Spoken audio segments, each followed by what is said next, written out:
Hi, wonderfully created, and welcome back to Created I Am.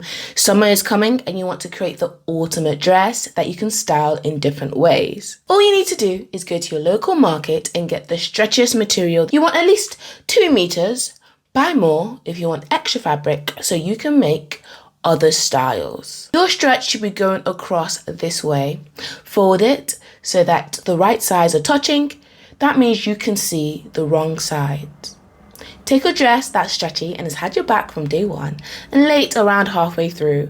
You want around 50 centimeters at the top and about 50 to 70 centimeters at the bottom. Focus on the waist of your dress and put that on the edge of your material.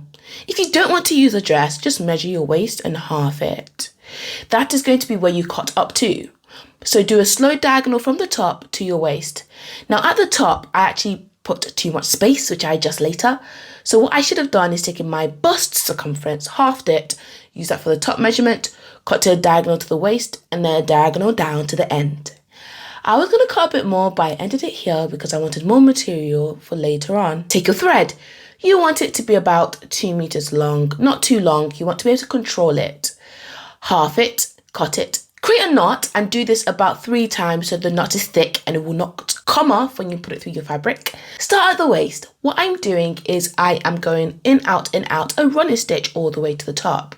I'm leaving around 1 centimeter or 2 centimeters gaps because I want it to be loose enough to stretch later. And once you get to the top, you're going to pull the material, ruffle it so that it matches the gap between your dress waist and the top of your dress. I'm going to do some loops at the top just to keep it in place temporarily.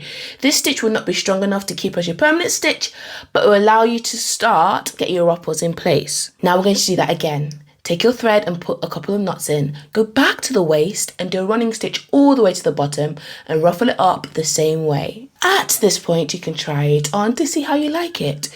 If you wear it inside out, that would be easier. Keep in mind, if you try the dress on as you go, the thread could snap, so just be careful because it's not a final thread. You can put the ruffles at the front, at the side, or at the back. I left my waist more free and concentrated the ruffles at my hip and at my bust, but my bust was loose as I mentioned earlier.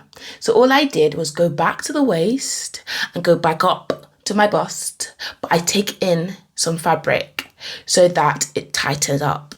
You don't have to use a sewing machine, but if you want to, I would suggest that you switch out your foot to a walking foot. This will help you work with thicker materials easier. But if you want to, you can just use some thread and needle, which is what I end up doing. Take your string about 2 meters at a time, do a couple of knots and go to the bottom or top, wherever you want to start.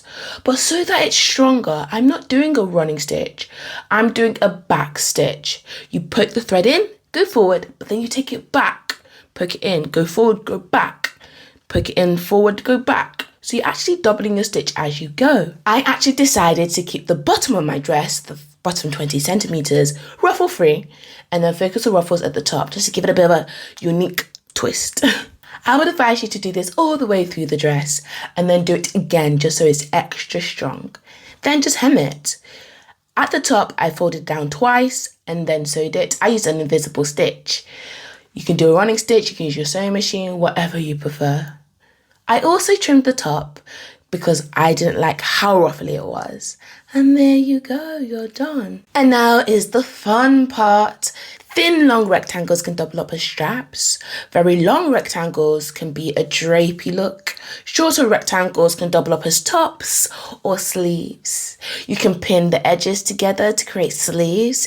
You can create extra flappy material just to give it a pizzazz. You can stitch it at the back to create a neckline, but once you like what you've done, after exploring with pins, just secure it with some needle once you know that's what you want to wear.